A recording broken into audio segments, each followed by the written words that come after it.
P D M کے ساتھ معاملات طے ہونے کے بعد جب پرویز الہی عمران خان کے ساتھ چلے گئے تو سب کو حیرت ہوئی کہ چودھری برادران اسٹیبلشمنٹ مخالف سیاست نہیں کرتے، تو اتنا بڑا فیصلہ خود سے کیسے کر لیا کہ اسٹیبلشمنٹ کے مخالف عمران خان کی کیمپ میں چلے گئے۔ موجودہ حالات کو دیکھتے ہوئے اب شاید چیزیں سمجھ آنا شروع ہوئی ہیں کہ پنجاب میں عمران خان صاحب کے پاس حکومت آئی بھی تھی اور مکمل بھی نہیں آئی،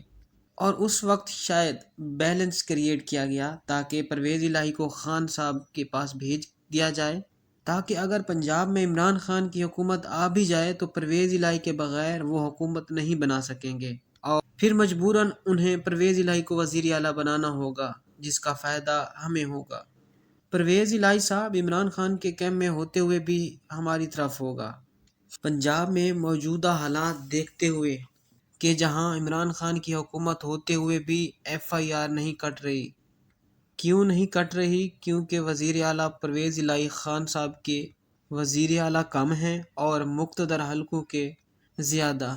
ایف آئی آر درج نہ ہونے کی سب سے بڑی وجہ ایک یہ بھی ہے کہ عمران خان صاحب ایف آئی آر میں آئی ایس آئی کے سینئر آفیسر کے خلاف بھی مقدمہ درج کروانا چاہ رہے ہیں، جس وجہ سے پرویز الہی صاحب اسٹیبلشمنٹ کے پریشر کی وجہ سے مقدمہ درج کرانے میں کترا رہے ہیں۔ پنجاب کی بیوروکریسی بھی نہ پرویز الہی کی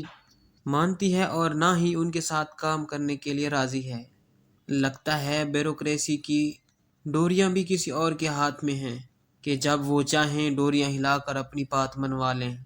تاکہ سی ایم پنجاب اگر ان کی بات نہ مانے، پہلی تو بات یہ ہے کہ پرویز الہی صاحب ان کی بات ضرور مانیں گے، اگر نہ بھی مانیں تو ان کے ہاتھ میں کچھ نہ کچھ چیزیں ہوں تاکہ ان کی چلتی رہے۔ پاکستانی سیاست اب اس نہج پر پہنچ چکی ہے جہاں موقف غلط یا صحیح ہونے کا سوال اٹھتا ہی نہیں۔ عمران خان صاحب کے فائرنگ کے واقعے کے بعد پرویز الہی اور خان صاحب کے درمیان کچھ اختلافات بھی چل رہے ہیں، جس میں پرویز الہی صاحب نے خان صاحب کو سیدھا سیدھا کہہ دیا تھا کہ جناب ایف آئی آر میں آئی ایس آئی کے میجر جنرل کا نام نہیں ہوگا۔ آئی جی پنجاب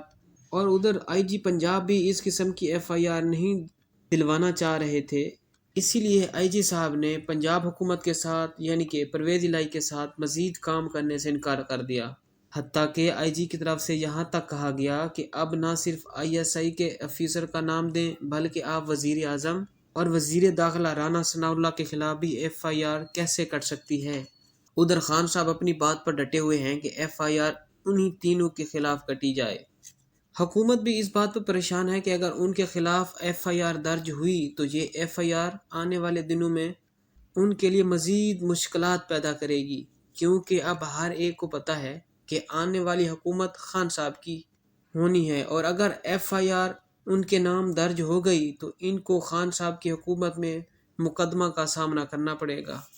اتنے دن گزرنے کے بعد عمران خان پر فائرنگ کا مقدمہ درج نہ کرنے پر عدالت نے آج آئی جی پنجاب کو طلب کر کے 24 گھنٹے کے اندر ایف آئی آر درج کرنے کا حکم صادر فرمایا، اور ریمارکس یہ کہ اگر 24 گھنٹے کے اندر ایف آئی آر درج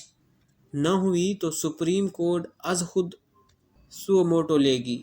آئی جی کو حکم دیا کہ قانون کے مطابق کام کریں، عدالت آپ کے ساتھ ہے، جب تک آپ عہدے پر ہیں تو کوئی آپ کے کام میں مداخلت نہیں کرے گا۔ سپریم کورٹ کی طرف سے یہ بھی کہا گیا کہ آئی جی صاحب اگر کسی نے آپ کے کام میں مداخلت کی تو عدالت اس کے کام میں مداخلت کرے گی۔ ابھی تک ایف آئی آر درج نہیں ہوئی تو ایف آئی آر درج کیے بغیر کارروائی کیسے ہوگی؟ ایف آئی آر کے بغیر تو شواہد تبدیل ہو سکتے ہیں۔ آئی جی کی جانب سے کہا گیا کہ وہ پنجاب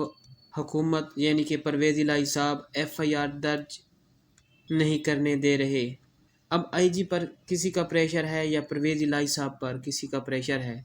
جس کی وجہ سے ایف آئی آر میں مسلسل تاخیر کر رہے ہیں۔